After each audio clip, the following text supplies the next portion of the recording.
तुम्हारे अपने पसंदीदा बुकमार्क समरी चैनल में स्वागत है। अगर तुम्हें हमारी बुक समरी पसंद आए तो लाइक, शेयर और हमारे चैनल को सब्सक्राइब करना मत भूलना। तो चलो अब शुरू करते हैं। इस नई किताब का सफर शुरू करते हैं। किताब का नाम है 80-20 मनी मेकओवर। अब जरा सोचो, अगर तुम्हें कोई ये कहे कि अमीर बनने या पैसों को सही से संभालने के लिए तुम्हें 50 तरह की चीजें नहीं करनी, बस 2-4 सबसे असरदार चीजें पकड़ लेनी है, तो तुम्हें कैसा लगेगा? यही इस किताब की सबसे बड़ी खासियत है। इस किताब में एक बेहद ताकतवर और सीधी सादी सोच को समझाया गया है, जिसे कहते हैं 80-20 का नियम। इसका मतलब है कि जिंदगी में ज्यादातर नतीजे कुछ ही कामों या फैसलों से आते हैं। पैसों के मामले में भी ऐसा ही होता है। तुम्हारी कमाई का बड़ा हिस्सा कुछ ही सही फैसलों से तय होता है, और तुम्हारे खर्च या कर्ज की परेशानी भी कुछ ही गलत आदतों से आती है। लेखक यही कहते हैं कि अगर तुम ये पहचान लो कि कौन सी छोटी छोटी चीजें तुम्हें सबसे बड़ा फायदा देती है और कौन सी बेकार की आदतें तुम्हारे पैसों को खा जाती हैं, तो तुम्हारी फाइनेंशियल लाइफ पूरी तरह बदल सकती है। किताब का अंदाज बहुत ही प्रैक्टिकल है, यानी हवा हवाई बातें नहीं हैं, बल्कि रोजमर्रा की जिंदगी से जुड़े ऐसे तरीके हैं जिन्हें कोई भी आसानी से अपनाकर अपनी आर्थिक हालत सुधार सकता है। अब यहां एक हुक की तरह सोचो। मान लो तुम्हारी जेब में रोज पैसे आते हैं, लेकिन महीने के आखिर तक फिर भी खाली रह जाती है। तुम सोचते हो कि शायद मुझे और ज्यादा मेहनत करनी चाहिए या ज्यादा कमाना चाहिए। लेकिन असली सवाल यह है कि अगर कमाने से ज्यादा जरूरी है सही जगह फोकस करना, तो क्या तुम्हें कभी यह जानने का मन नहीं होगा कि आखिर वो कौन सी छोटी सी चीजें हैं जो तुम्हें ज्यादा पैसे, ज्यादा सुकून और ज्यादा आजादी दे सकती है? यही इस किताब का वादा है। अब इस किताब में हर चैप्टर तुम्हें धीरे धीरे ये सिखाता है कि कैसे तुम अपनी फाइनेंशियल लाइफ को सरल बनाकर कम मेहनत में ज्यादा फायदा उठा सकते हो। इसे ऐसे समझो कि अगर जिंदगी एक पेड़ है, तो पैसे के मामले में तुम्हें हर शाख को छूने की जरूरत नहीं, बस उन कुछ खास शाखों पर ध्यान देना है जहां सबसे ज्यादा फल लगे हैं। पहले चैप्टर में लेखक तुम्हें यह समझाते हैं कि पैसे की दुनिया उतनी मुश्किल नहीं है जितनी लगती है। अक्सर लोग सोचते हैं कि अमीर बनने के लिए 100 तरह के फॉर्मूले चाहिए, बहुत सारी स्ट्रैटेजी चाहिए, या फिर किसी किस्मत के सहारे चलना होगा। लेकिन हकीकत इससे बिल्कुल अलग है। लेखक कहते हैं कि जिंदगी में ज्यादातर रिजल्ट सिर्फ कुछ ही कामों से आते हैं। यही है 80/20 का नियम। इसका मतलब यह है कि तुम्हारे 80% नतीजे सिर्फ 20% कामों से तय होते हैं। अब पैसों के मामले में देखो। लोग सोचते हैं कि अमीर बनने के लिए बहुत ज्यादा पैसे कमाने होंगे, लेकिन असलियत यह है कि अगर तुम सिर्फ अपनी कुछ आदतें बदल लो और सही फैसले कर लो, तो तुम्हें बाकी सबके पीछे भागने की जरूरत ही नहीं पड़ेगी। उदाहरण के तौर पर, अगर तुम हर बार सैलरी आने के साथ थोड़ी सी सेविंग ऑटोमेटिक कर दो, तो ये छोटी सी आदत तुम्हें लंबी दौड़ में बहुत बड़ा फायदा दे सकती है। वहीं अगर तुम लगातार कर्ज चुकाने के बजाय नए नए लोन लेते रहोगे, तो यही छोटी सी गलत आदत तुम्हारी पूरी कमाई खा जाएगी। लेखक कहते हैं कि हमें अपनी जिंदगी को ध्यान से देखना चाहिए और पहचानना चाहिए कि कौन सी चीजें असल में फर्क डालती है। जैसे हो सकता है तुम्हारे खर्चे में सिर्फ 2-3 बड़ी चीजें ही सारी कमाई खा जाती हों, बाकी छोटी मोटी चीजों से इतना फर्क नहीं पड़ता। अगर तुम उन 2-3 खर्चों को काबू कर लो, तो तुम्हारी फाइनेंशियल हालत तुरंत बेहतर हो सकती है। इस चैप्टर में लेखक बार बार ये बात पकड़वाते हैं कि तुम्हें सब कुछ करने की जरूरत नहीं है, बस उन थोड़े से कामों पर ध्यान दो जो सबसे ज्यादा असर डालते हैं। इसे ऐसे समझो जैसे तुम्हारे पास खेत है और उसमें ढेर सारे पौधे लगे हैं, लेकिन अगर तुम सिर्फ उन पौधों को पानी दो जो फल देते हैं, तो तुम्हें जल्दी और ज्यादा फायदा होगा। यानी पहला चैप्टर तुम्हें यह सोचने पर मजबूर करता है कि तुम अपने पैसे को कहां कहां बेकार में खर्च कर रहे हो और कहां कहां थोड़ा सा बदलाव करके अपनी पूरी आर्थिक हालत सुधार सकते हो। ये एक तरह का आईना है जिसमें तुम अपनी फाइनेंशियल जिंदगी को साफ साफ देख पाओ और समझ सको कि कहां मेहनत करनी है और कहां बिल्कुल नहीं करनी। तो इस चैप्टर की सीख यही है कि पैसों को लेकर स्मार्ट बनना मतलब ज्यादा मेहनत करना नहीं है, बल्कि सही जगह फोकस करना है।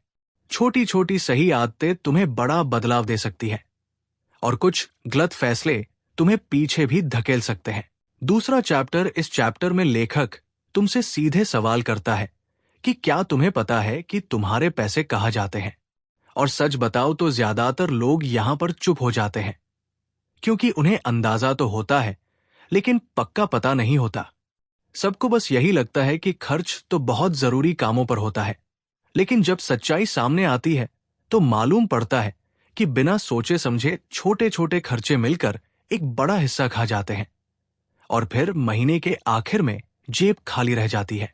लेखक तुम्हें यह समझाने की कोशिश करता है कि पैसे को संभालने की पहली सीढ़ी है ईमानदारी से यह देखना कि तुम्हारे पास कितना आता है और कितना जाता है।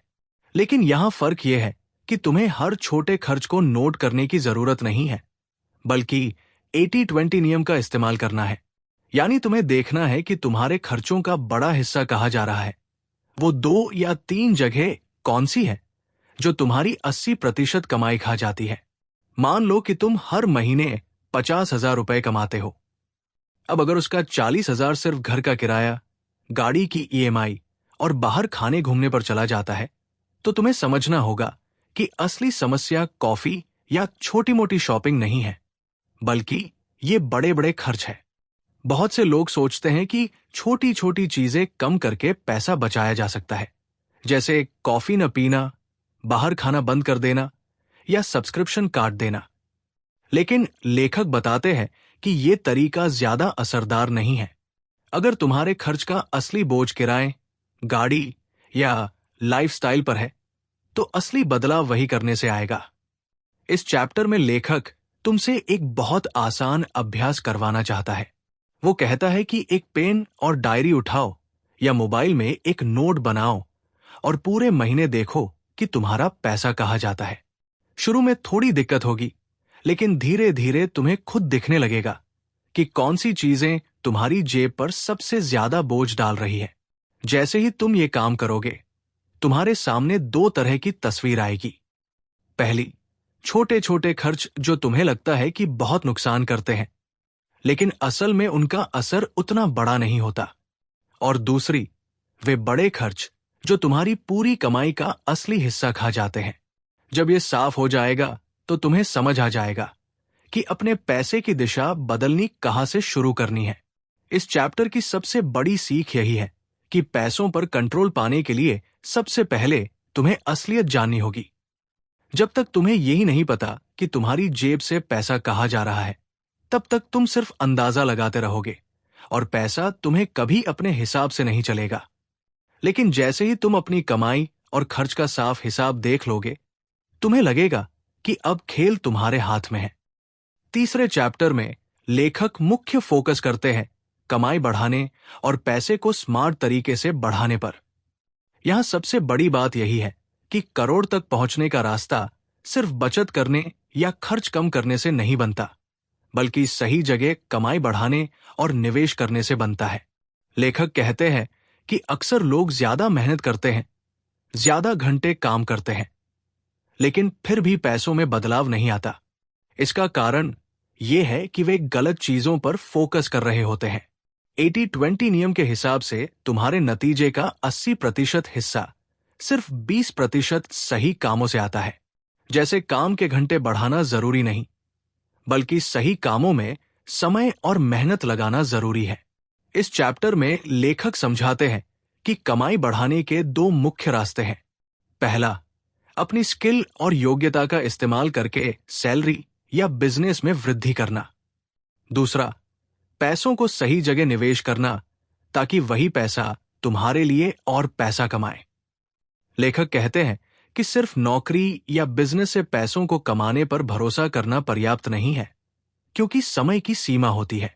अगर पैसा तुम्हारे लिए काम नहीं करेगा, तो तुम्हारी कमाई एक सीमा के बाद नहीं बढ़ेगी। फिर लेखक बताते हैं कि सही निवेश करने का तरीका भी बहुत आसान है। तुम जितनी जल्दी अपने पास बची हुई रकम को निवेश में लगाते हो, उतना जल्दी तुम्हें लाभ मिलता है। उदाहरण देते हुए लेखक कहते हैं कि अगर तुम्हारे पास हर महीने कुछ हिस्से की बचत होती है और तुम उसे सही जगह निवेश करते हो, तो महीनों या सालों में वो रकम जल्दी बढ़ने लगती है। इसे कंपाउंडिंग कहा जाता है। तीसरे चैप्टर में लेखक एक और अहम बात बताते हैं कि कमाई बढ़ाने और पैसे को बढ़ाने के लिए जोखिम को समझना जरूरी है। हर निवेश में रिस्क होता है, लेकिन बिना रिस्क उठाए पैसे को बड़ा बनाना मुश्किल है। लेकिन रिस्क का मतलब अंधाधुंध कदम उठाना नहीं है, बल्कि सोच समझकर, जानकारी लेकर और सही समय पर कदम उठाना है। लेखक ये भी कहते हैं कि सही जगह निवेश करने का मतलब सिर्फ शेयर मार्केट नहीं है। छोटे business, digital platform, real estate या कोई ऐसी स्किल जिसमें पैसा लगाकर फायदा आए, सब इसमें शामिल है। असली ताकत यही है कि अपने पैसे को सिर्फ बचाने की बजाय उसे काम पर लगाओ। इस चैप्टर की सबसे बड़ी सीख यही है कि सिर्फ मेहनत और बचत से काम नहीं चलता। पैसों को स्मार्ट तरीके से बढ़ाना सीखना बहुत जरूरी है। 80-20 नियम यहां काम आता है, क्योंकि तुम्हें पता होना चाहिए कि कौन से निवेश या कौन से काम सबसे बड़ा फायदा देंगे और कौन से काम या निवेश बेकार है। तो तीसरे चैप्टर के बाद यह साफ हो जाता है कि पैसे को बढ़ाने का खेल सिर्फ कमाई नहीं, बल्कि निवेश और सही फैसलों का है। छोटे छोटे कदम धीरे धीरे तुम्हारी जेब और बैंक बैलेंस में बड़ा बदलाव ला सकते हैं। चौथे चैप्टर में लेखक मुख्य फोकस करते हैं खर्च को नियंत्रित करने और सही दिशा में पैसा खर्च करने पर। यहां सबसे बड़ी बात यही है कि करोड़ तक पहुंचने के लिए सिर्फ कमाई बढ़ाना ही पर्याप्त नहीं है, बल्कि खर्च को समझदारी से करना और बेकार की चीजों पर पैसा नहीं उड़ाना भी बहुत जरूरी है। लेखक कहते हैं कि ज्यादातर लोग अपने पैसे का नियंत्रण खो देते हैं, क्योंकि वे पैसों के इस्तेमाल पर ध्यान नहीं देते। जैसे ही पैसा आता है, बिना सोचे समझे खर्च हो जाता है। कुछ लोग बड़े शौक या फैशन के पीछे भागते हैं, कुछ लोग छोटे छोटे खर्चों में फंस जाते हैं, और सबसे बड़ी समस्या यह है कि ये खर्चे अक्सर उस चीज में होते हैं जो असली फायदा नहीं देती। इस चैप्टर में लेखक समझाते हैं कि 80-20 नियम का इस्तेमाल खर्च में भी किया जा सकता है। ज्यादातर खर्च बेकार की चीजों में चला जाता है, लेकिन अगर उन 2-3 बड़े खर्चों को कंट्रोल कर लिया जाए तो तुम्हारी पूरी आर्थिक हालत बदल सकती है। उदाहरण देते हैं कि अगर घर का बड़ा हिस्सा किराए, बिजली, पानी या गाड़ी की ईएमआई में चला जाता है, तो इन्हें समझदारी से मैनेज करना जरूरी है। छोटी छोटी बचत जैसे कॉफी न पीना या महंगे कपड़े कम लेना बहुत फर्क नहीं डालते। असली फर्क बड़े खर्चों में आता है। लेखक यहां एक आसान तरीका बताते हैं। वे कहते हैं कि हर महीने अपने खर्च का हिसाब रखो और पहचानो कि कौन सी चीजें तुम्हारे पैसे की बर्बादी कर रही है। फिर उन बड़े खर्चों को घटाने या स्मार्ट तरीके से मैनेज करने की योजना बनाओ, जैसे किराए का हिस्सा कम करना, गाड़ी की बजाय सार्वजनिक परिवहन इस्तेमाल करना या सब्सक्रिप्शन और गैर जरूरी खर्च काटना। चौथे चैप्टर में लेखक ये भी बताते हैं कि खर्च को नियंत्रित करना सिर्फ बचत के लिए नहीं है, बल्कि तुम्हारे पैसे को निवेश और सही जगह लगाने के लिए जरूरी है। जब तुम बेकार खर्च कम कर देते हो, तो वही पैसा तुम्हारे लिए काम करने लगता है। जैसे तुम छोटी बचत जमा करके उसे सही जगह निवेश करते हो, धीरे धीरे वही पैसे तुम्हारे लिए और पैसे बनाते हैं। लेखक ये भी जोड़ते हैं कि पैसे को समझदारी से खर्च करने की आदत बनाने से तुम्हारा मानसिक दबाव भी कम होता है। जब पता होता है कि पैसा सही जगह जा रहा है और बेकार खर्च कम हो गया है, तो निर्णय लेना आसान हो जाता है। और यही तरीका तुम्हें लंबी दौर में वित्तीय स्वतंत्रता की ओर ले जाता है। तो चौथे चैप्टर की सबसे बड़ी सीख यही है कि असली बदलाव केवल कमाई बढ़ाने से नहीं, बल्कि खर्च को समझदारी से मैनेज करने और बेकार खर्च कम करने से आता है। जब खर्च और कमाई पर पूरा नियंत्रण हो जाएगा, तभी तुम्हारा पैसा सही दिशा में काम करना शुरू करेगा। 5वें चैप्टर में लेखक मुख्य रूप से सेविंग और निवेश के बीच फर्क समझाने और दोनों को स्मार्ट तरीके से इस्तेमाल करने पर जोर देते हैं। बहुत लोग सोचते हैं कि बचत मतलब सिर्फ बैंक में पैसा डालना है, लेकिन लेखक बताते हैं कि असली अमीरी उसी पैसे से आती है जो स्मार्ट तरीके से काम करता है, यानी निवेश किया गया पैसा। लेखक कहते हैं कि सबसे पहली गलती जो लोग करते हैं वो है अपनी कमाई का ज्यादातर हिस्सा खर्च कर देना और जो बचता है उसे बैंक में जमा कर देना।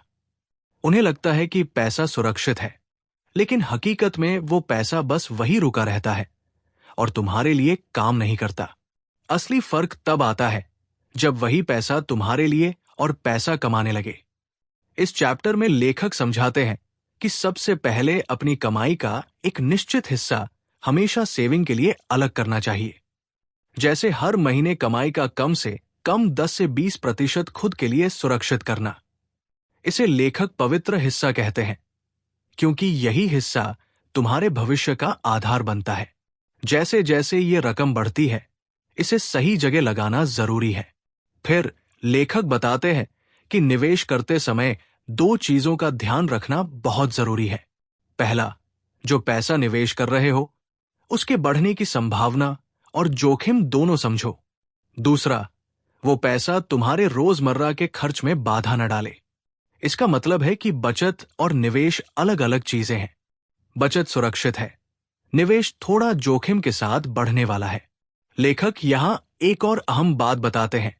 वे कहते हैं कि अगर तुम सिर्फ बचत पर भरोसा करोगे तो लंबे समय में पैसा बढ़ेगा, लेकिन बहुत धीरे। लेकिन अगर तुम वही पैसा सोच समझकर सही जगह निवेश करोगे तो वो जल्दी बढ़ने लगेगा। इसका सबसे बड़ा फायदा यह है कि तुम्हें ज्यादा मेहनत करने की जरूरत नहीं, बल्कि सही फैसले लेने की जरूरत है। इस चैप्टर में लेखक छोटे उदाहरण भी देते हैं, जैसे एक आदमी अपनी बचत से छोटी रकम निवेश करता है और धीरे धीरे वो रकम बढ़कर उसकी सैलरी के बराबर या उससे ज्यादा हो जाती है। ये दिखाता है कि छोटे छोटे कदम भी सही दिशा में होने पर बड़े बदलाव ला सकते हैं। 5वें चैप्टर का सबसे बड़ा सबक यही है कि बचत और निवेश अलग अलग चीजें हैं और दोनों का सही इस्तेमाल ही वित्तीय आजादी दिलाता है। सिर्फ बचत करना पर्याप्त नहीं है और सिर्फ निवेश करना बिना तैयारी के जोखिम भरा हो सकता है। असली खेल तब होता है जब तुम दोनों को स्मार्ट तरीके से मिलाकर चलाते हो। इस चैप्टर के बाद अब अगला कदम आता है कि कैसे अपने पैसे और निवेश को और स्मार्ट बनाना है, ताकि तुम्हारा पैसा धीरे धीरे तुम्हारे लिए काम करे और तुम्हें वित्तीय स्वतंत्रता मिले। 6ठा चैप्टर, इस चैप्टर का नाम भले ही अलग अलग एडिशन में बदलता हो, लेकिन इसकी पूरी कहानी का केंद्र यही है कि तुम्हारा पैसा आलसी नहीं होना चाहिए, उसे हमेशा तुम्हारे लिए काम करना चाहिए। सोचो, अगर तुम्हारे पास पैसे का एक छोटा ढेर रखा है और वो बस अलमारी में पड़ा धूल खा रहा है, तो उससे तुम्हें क्या मिलेगा? सिर्फ सुरक्षा का एहसास। लेकिन वही पैसा अगर तुम समझदारी से कहीं लगाओ तो वो धीरे धीरे बढ़ता रहेगा और तुम्हें आगे ले जाएगा। लेखक कहते हैं कि पैसा एक मजदूर की तरह है। अगर तुम उसे काम पर लगाओगे तो वो तुम्हारे लिए और मजदूर यानी और पैसा पैदा करेगा। अब असली सवाल आता है कि पैसा काम पर कैसे लगाया जाए। लेखक यहां बताते हैं कि निवेश की दुनिया बहुत बड़ी है, लेकिन सबके लिए सही विकल्प अलग होते हैं। किसी के लिए शेयर मार्केट अच्छा है, किसी के लिए रियल एस्टेट, किसी के लिए अपना बिजनेस या डिजिटल एसेट्स।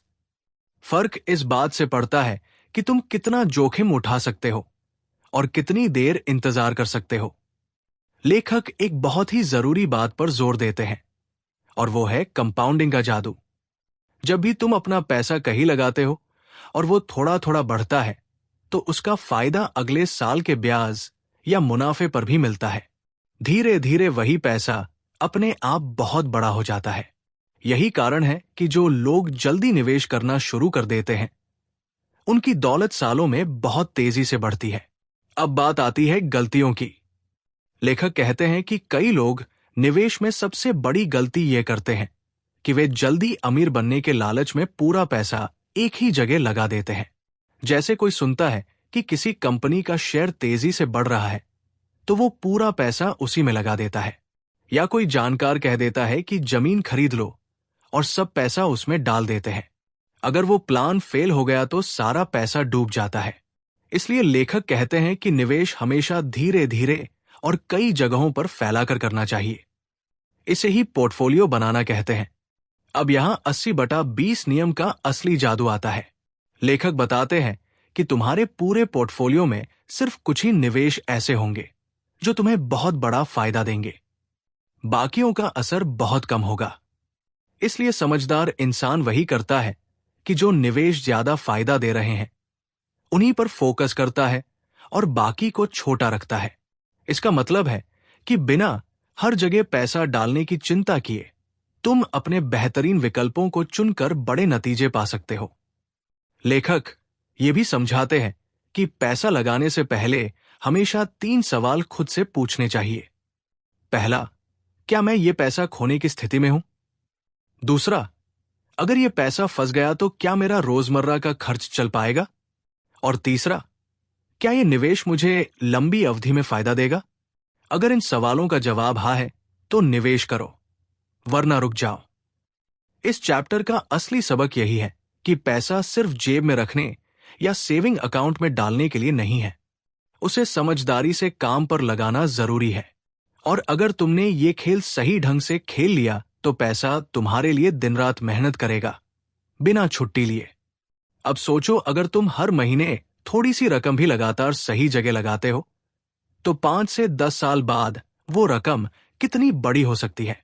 यही वजह है कि असली वित्तीय आजादी सिर्फ बचत से नहीं बल्कि निवेश से आती है। 7वां चैप्टर इस चैप्टर का फोकस है जोखिम, यानी रिस्क को समझना और उसे कंट्रोल करना। क्योंकि सच बताओ तो पैसा बढ़ाने की दुनिया में रिस्क से भाग नहीं सकते।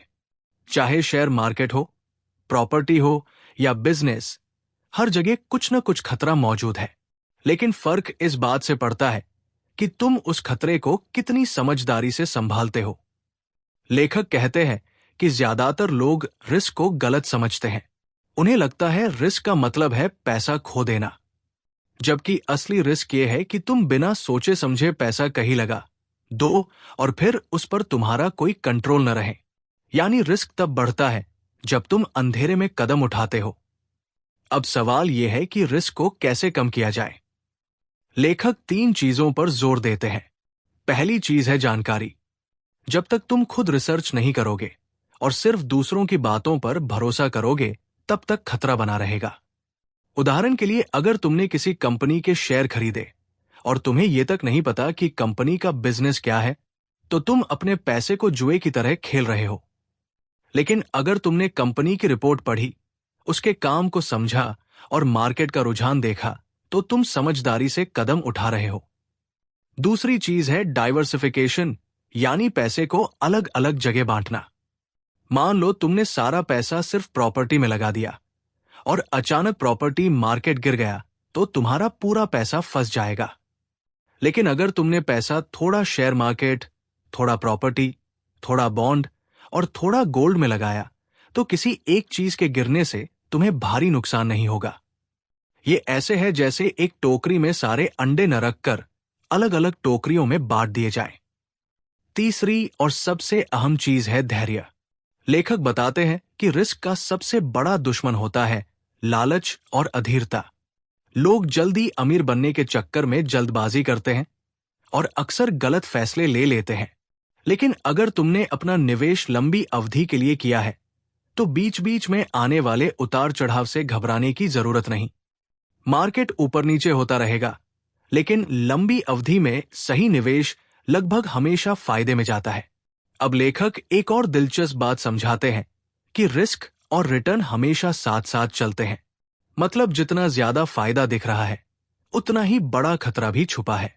अगर कोई तुम्हें कहे कि यहां पैसा लगाओ और महीने में दोगुना मिलेगा, तो समझ लेना कि इसमें रिस्क भी उतना ही ज्यादा है। इसीलिए समझदार इंसान वही करता है कि बैलेंस बनाकर चलता है। थोड़े निवेश सुरक्षित जगहों पर जैसे बॉन्ड या फिक्स डिपॉजिट में, और थोड़े निवेश ग्रोथ वाली जगहों पर जैसे शेयर मार्केट या बिजनेस में। इस चैप्टर का असली सबक यही है कि रिस्क से डरने की बजाय उसे समझना और मैनेज करना सीखो। अगर तुम हर कदम पर जानकारी लेकर चलोगे, पैसे को अलग अलग जगह बांटोगे और धैर्य रखोगे, तो रिस्क तुम्हारे लिए नुकसान नहीं बल्कि फायदा करने वाला साथी बन जाएगा। तो अब तक तुमने सीखा कि पैसा काम पर लगाना जरूरी है, और रिस्क को समझकर खेलना भी उतना ही जरूरी है। अगला चैप्टर इस बात पर है कि तुम अपनी मानसिकता और आदतों को कैसे बदल सकते हो ताकि पैसा तुम्हारे लिए एक बोझ न लगे बल्कि एक साथी बन जाए। 8वां चैप्टर। इस चैप्टर का फोकस है माइंडसेट यानी सोच और आदतें। लेखक कहते हैं कि पैसे से जुड़ी सबसे बड़ी लड़ाई जेब में नहीं बल्कि दिमाग में होती है। अगर तुम्हारी सोच सही नहीं है तो चाहे तुम कितनी भी कमाई कर लो, पैसा हमेशा हाथ से फिसल जाएगा। लेकिन अगर तुमने दिमाग की सोच को सही दिशा दे दी तो छोटी कमाई भी तुम्हें अमीर बना सकती है। अब सोचो, हम सब बचपन से पैसों के बारे में क्या सुनते आए हैं। कोई कहता है पैसा गंदा है, कोई कहता है पैसा कमाना बहुत मुश्किल है, कोई कहता है पैसा सिर्फ अमीर लोगों के लिए है। ये सारी बातें हमारे दिमाग में इतनी गहरी बैठ जाती हैं कि हम खुद ही अपने पैसों के दुश्मन बन जाते हैं।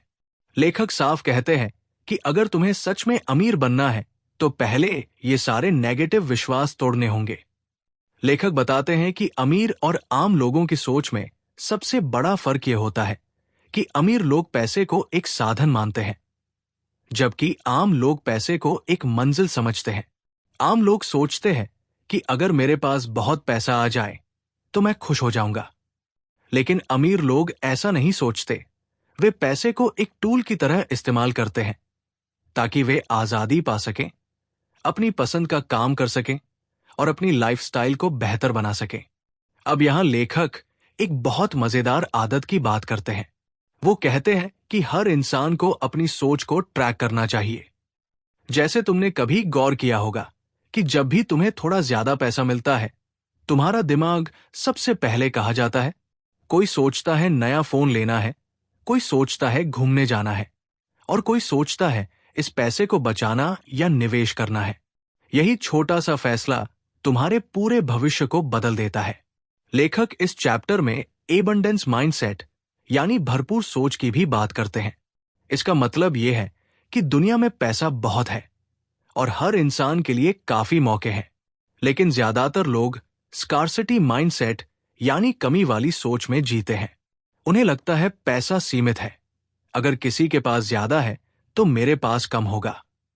ये सोच इंसान को हमेशा छोटा बनाती है और डर में जीने पर मजबूर करती है। जबकि अगर तुम भरपूर सोच अपनाओगे तो तुम्हें लगेगा कि पैसा कमाने के लाखों रास्ते हैं और तुम उनमें से कोई भी चुन सकते हो। एक और जरूरी बात जो लेखक बताते हैं वो है आदतें, क्योंकि सिर्फ सोच बदलने से कुछ नहीं होगा। तुम्हारी रोजमर्रा की आदतें तय करेंगी कि तुम्हारे पास पैसा टिकेगा या नहीं। अगर आदत है हर महीने सैलरी आते ही खर्च कर देने की, तो चाहे कमाई कितनी भी बड़ी हो, जेब हमेशा खाली रहेगी। लेकिन अगर आदत है पहले बचत करने की और फिर बाकी खर्च करने की, तो धीरे धीरे पैसों का ढेर बनना शुरू हो जाएगा। लेखक यहां एक प्रैक्टिकल स्टेप भी देते हैं। वे कहते हैं कि छोटे छोटे बदलाव करो, जैसे रोजाना एक अनावश्यक खर्च कम कर दो और वो पैसा बचत में डाल दो, या फिर हर बार जब तुम्हें कोई बोनस या एक्स्ट्रा पैसा मिले तो उसे खर्च करने की बजाय निवेश में डालो। धीरे धीरे ये छोटी छोटी आदतें बड़ी बन जाएंगी और तुम्हें एक मजबूत नींव देंगी। इस चैप्टर का असली सबक यही है कि पैसे की असली ताकत दिमाग से निकलती है। अगर सोच को सही दिशा में मोड़ लिया और आदतों को पैसे के हिसाब से ढाल लिया तो अमीरी कोई सपना नहीं रहेगी बल्कि एक हकीकत बन जाएगी। 9वां चैप्टर विस्तार से समझते हैं। इस चैप्टर का नाम है तेजी से ग्रोथ पाना। यहां लेखक कहते हैं कि जब तुमने अपनी सोच और आदतें बदल ली, बचत और निवेश की आदत डाल ली, तो अब अगला स्टेप है अपनी पैसों की ग्रोथ को फास्ट ट्रैक पर डालना। लेखक बताते हैं कि पैसा सिर्फ बचाने से तुम्हें धीरे धीरे अमीर बनाएगा, लेकिन अगर तुम सच में अपने पैसे को बहुत तेज बढ़ाना चाहते हो तो तुम्हें एक्स्ट्रा रास्ते ढूंढने होंगे। ये रास्ते हो सकते हैं साइड इनकम बनाना, स्किल्स बढ़ाना या ऐसे निवेश करना जो ज्यादा रिटर्न दे। अब सोचो, ज्यादातर लोग यही करते हैं कि एक ही सैलरी पर डिपेंड रहते हैं। महीने की शुरुआत में पैसा आता है और फिर धीरे धीरे खत्म हो जाता है। लेकिन जो लोग जल्दी अमीर बनते हैं वे एक ही जगह से पैसा कमाने पर भरोसा नहीं करते। वे हमेशा दूसरी जगहों से भी इनकम सोर्स बनाते रहते हैं। जैसे कोई ऑनलाइन काम करता है, कोई फ्रीलांसिंग करता है, कोई प्रॉपर्टी में निवेश करता है, तो कोई शेयर मार्केट या म्यूचुअल फंड में पैसे लगाता है। लेखक कहते हैं कि इस स्टेज पर तुम्हें अपने दिमाग को हमेशा नए मौके देखने के लिए तैयार रखना चाहिए। जैसे अगर तुम्हारे पास कोई टैलेंट है तो उसे पैसों में बदलने का तरीका सोचो। अगर तुम्हें लिखना आता है तो ब्लॉग शुरू करो। अगर तुम्हें पढ़ाना आता है तो ऑनलाइन कोर्स बनाओ। अगर तुम्हें डिजाइनिंग आती है तो फ्रीलांसिंग करो। यही एक्स्ट्रा इनकम तुम्हारी ग्रोथ को कई गुना तेज कर देती है। लेकिन यहां एक और जरूरी चीज आती है, खतरे को समझना। तेजी से पैसा बढ़ाना है तो रिस्क लेना पड़ेगा, लेकिन बेवकूफी वाला रिस्क नहीं।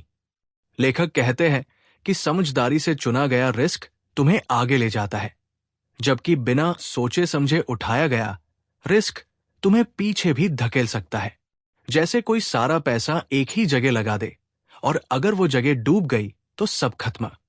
लेकिन अगर तुमने अलग अलग जगहों पर सही रिसर्च करके पैसा लगाया है तो तुम्हारा रिस्क भी कम होगा और रिटर्न भी अच्छा मिलेगा। इस चैप्टर में एक और दिलचस्प बात यह है कि लेखक कहते हैं तुम्हें अपनी इनकम को ऑटोमेट करना चाहिए। मतलब ऐसा सिस्टम बनाओ जिसमें तुम्हारे पैसे खुद ब खुद सही जगह जाते रहें। जैसे सैलरी आते ही एक हिस्सा अपने आप सेविंग अकाउंट या म्यूचुअल फंड में चला जाए। इससे तुम्हें बार बार सोचना नहीं पड़ेगा और पैसे अपने आप बढ़ते रहेंगे। एक और महत्वपूर्ण बात लेखक याद दिलाते हैं कि तुम्हें अपनी कमाई के साथ साथ अपने नेटवर्क को भी बढ़ाना चाहिए। जिन लोगों के साथ तुम रहते हो उनकी सोच और काम करने का तरीका तुम पर भी असर डालता है। अगर तुम हमेशा उन लोगों के बीच रहोगे जो सिर्फ खर्च करने की सोचते हैं तो तुम्हें भी वही आदत लगेगी। लेकिन अगर तुम ऐसे लोगों के साथ रहोगे जो इन्वेस्टमेंट, बिजनेस और इनकम के नए तरीके सोचते हैं तो तुम्हें भी वैसा ही माइंडसेट मिलेगा। इस चैप्टर का सबसे बड़ा सबक यही है कि पैसा बढ़ाने के लिए सिर्फ सेविंग काफी नहीं है। तुम्हें एक्स्ट्रा इनकम, स्मार्ट निवेश और सही नेटवर्क की जरूरत है। जितनी जल्दी तुम ये सब शुरू कर दोगे उतनी ही जल्दी तुम्हारे पैसे की स्पीड बढ़ेगी और तुम्हें लगेगा कि तुम अपनी मंजिल की तरफ भाग रहे हो। अब अगला चैप्टर यानी 10वां चैप्टर और भी दिलचस्प है, क्योंकि उसमें लेखक बताते हैं कि पैसे को सिर्फ बढ़ाना ही काफी नहीं, तुम्हें उसे सुरक्षित भी करना है ताकि अचानक कोई मुसीबत तुम्हारी मेहनत पर पानी न फेर दे। 10वां चैप्टर, इस चैप्टर का नाम कुछ ऐसा है जैसे कि पैसों को बचाना और उन्हें सुरक्षित रखना। यहां लेखक तुम्हें बताता है कि पैसा कमाना उतना मुश्किल नहीं है। असली खेल है उसे संभालना और लंबे समय तक सुरक्षित रखना। लेखक कहता है कि ज्यादातर लोग पैसे कमाने की दौड़ में तो लगे रहते हैं, लेकिन उसे संभालने पर उतना ध्यान नहीं देते। जैसे मान लो तुमने मेहनत करके महीने में कुछ अच्छा पैसा कमा लिया। अब अगर तुम उसे कहीं भी खर्च कर दोगे या रिस्की जगह पर लगा दोगे तो वो कभी तुम्हारे पास टिकेगा ही नहीं। इसलिए अमीर बनने का असली राज सिर्फ कमाई नहीं है, बल्कि सेविंग और सिक्योरिटी भी है। वो एक बहुत आसान तरीका समझाता है। अपने पैसों को 3 हिस्सों में बांटो। पहला हिस्सा जरूरी खर्चों के लिए, दूसरा हिस्सा सेविंग और इन्वेस्टमेंट के लिए और तीसरा हिस्सा मजे या शौक के लिए। इस तरह जब भी पैसा आता है तो तुम जानबूझकर उसे बचाने और बढ़ाने का सिस्टम बना लेते हो। चैप्टर में यह भी समझाया गया है कि पैसा सिर्फ बैंक अकाउंट में पड़ा रहे तो उसका उतना फायदा नहीं होता। हाँ, इमरजेंसी फंड जरूर बैंक में रखना चाहिए ताकि अगर कोई अचानक जरूरत पड़े तो काम आ सके। लेकिन असली सेविंग्स को ऐसी जगह लगाना चाहिए जहां से वो धीरे धीरे बढ़े और महंगाई से भी बच सके। यही वजह है कि वो बार बार कहता है कि तुम अपने पैसों को ऐसे ट्रीट करो जैसे एक छोटे से बीज को। अगर तुम उसे सही मिट्टी और सही माहौल दोगे तो वो पेड़ बनेगा, लेकिन अगर बस कहीं भी फेंक दोगे तो वो खराब हो जाएगा। एक और बहुत जरूरी बात इस चैप्टर में है, इंश्योरेंस। लेखक कहता है कि लोग इसे इग्नोर करते हैं, लेकिन अगर जिंदगी में कोई अनहोनी हो जाए तो तुम्हारी पूरी सेविंग खतरे में पड़ सकती है। इसलिए हेल्थ इंश्योरेंस, लाइफ इंश्योरेंस और जरूरी कवर रखना बहुत जरूरी है। ये ऐसे है जैसे तुम अपने घर की दीवार के चारों ओर मजबूत बाउंड्री बना लो, ताकि बाहर से आने वाली मुसीबत सीधे तुम्हें हिट न कर सके। इस चैप्टर की असली सीख यही है कि अमीर वही बनता है जो अपने पैसे को स्मार्टली मैनेज करे। सिर्फ कमाना काफी नहीं है, तुम्हें उसे बचाना और सुरक्षित रखना भी आना चाहिए। अगर तुम हर महीने सेविंग का सिस्टम बनाते हो, इमरजेंसी फंड रखते हो, सही जगह इन्वेस्ट करते हो और बेसिक प्रोटेक्शन लेते हो, तो धीरे धीरे तुम्हारे पैसे एक मजबूत नींव बना देंगे। और यही नींव तुम्हें आगे जाकर करोड़ों तक पहुंचा सकती है। तो अब सोचो, तुम अपने पैसे को कितना प्रोटेक्ट करते हो? क्या सिर्फ कमा कर खर्च कर देते हो, या फिर उसका कोई सुरक्षित प्लान भी है? अब 11वें चैप्टर पर चलते हैं। इस चैप्टर में लेखक तुम्हें एक बहुत गहरी लेकिन बेहद आसान बात समझाता है। पैसों का खेल सिर्फ अकाउंट में नहीं, दिमाग में होता है। यानी तुम्हारा माइंडसेट ही तय करता है कि तुम अमीर बनोगे या हमेशा पैसों के पीछे भागते रहोगे। लेखक बताता है कि ज्यादातर लोग पैसों को लेकर डर और कमी की सोच रखते हैं। जैसे ही पैसा हाथ में आता है, सबसे पहले ये सोचते हैं कि कहाँ खर्च करना है, कहाँ किसको देना है। नतीजा ये होता है कि पैसा आते ही निकल जाता है। लेकिन अमीर लोग अलग सोचते हैं। वो सबसे पहले ये सवाल करते हैं, ये पैसा मेरे लिए और पैसा कैसे बनाएगा? इस सोच का फर्क ही उनकी जिंदगी बदल देता है। चैप्टर में वो बार बार कहता है कि तुम्हें अपने दिमाग को ट्रेन करना होगा। जैसे जिम जाकर तुम मसल्स बनाते हो, वैसे ही पैसों को लेकर सोचने की आदत भी बनानी पड़ती है। तुम जितना ज्यादा स्मार्ट सवाल पूछोगे, उतना ही स्मार्ट जवाब मिलेगा। जैसे अगर मेरे पास हर महीने सिर्फ 500 रुपए सेविंग के लिए हो, तो मैं उसे कहाँ लगाऊं कि 5 साल बाद 50,000 बन जाए? ये सवाल तुम्हें सही मौके तक ले जाएगा। फिर वो एक और जरूरी बात बताता है, तुलना मत करो। अक्सर लोग दूसरों को देखकर अपने खर्च और फैसले बदल लेते हैं। कोई नया मोबाइल ले आया तो लगता है हमें भी चाहिए। कोई बड़ी गाड़ी ले आया तो लगता है हमारी गाड़ी छोटी है। लेकिन सच ये है कि हर किसी की फाइनेंशियल जर्नी अलग होती है। अगर तुम दूसरों को कॉपी करते रहोगे, तो तुम कभी अपनी मंजिल तक नहीं पहुंच पाओगे। इसलिए हमेशा अपना फोकस अपने पैसों और अपने गोल्स पर रखो। लेखक यहां एक प्रैक्टिकल एक्सरसाइज भी बताता है। वो कहता है कि हर महीने थोड़ा सा समय निकाल कर बैठो और अपने पैसों की पूरी तस्वीर बनाओ। कितना कमा रहे हो, कितना खर्च कर रहे हो, कितना बचा रहे हो, और वो बचत कहाँ काम आ रही है। जब तुम इसको लिखकर देखोगे, तो तुम्हें साफ समझ आएगा कि कहाँ सुधार करना है और कहाँ तुम सही चल रहे हो। ये छोटी सी आदत तुम्हें धीरे धीरे बहुत बड़ा फायदा दिलाती है। इस चैप्टर का असली संदेश यही है कि पैसे का खेल दिमाग से शुरू होता है। अगर तुम्हारा माइंडसेट सही है, तो तुम किसी भी हालात से ऊपर उठ सकते हो। लेकिन अगर सोच में कमी है, तो चाहे लाखों भी कमा लो, सब बच जाएगा। अब तुम सोचो, तुम्हारा माइंडसेट अभी किस तरफ झुका हुआ है? कमी और डर वाली सोच की तरफ, या फिर ग्रोथ और मौके वाली सोच की तरफ? अब आखिरी 12वें चैप्टर पर चलते हैं। ये चैप्टर पूरे सफर का सार है।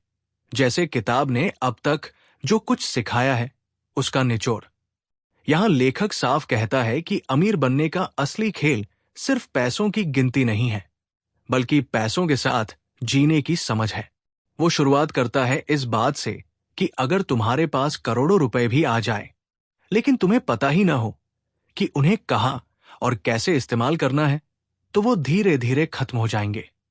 जबकि अगर तुम्हारे पास अभी बहुत कम है, लेकिन तुम्हारे पास पैसे का सही इस्तेमाल करने का माइंडसेट और प्लान है, तो तुम यकीन मानो धीरे धीरे अमीर बन जाओगे। यानी खेल पैसा कितना है, इससे ज्यादा यह है कि उसे कैसे संभाला जाता है।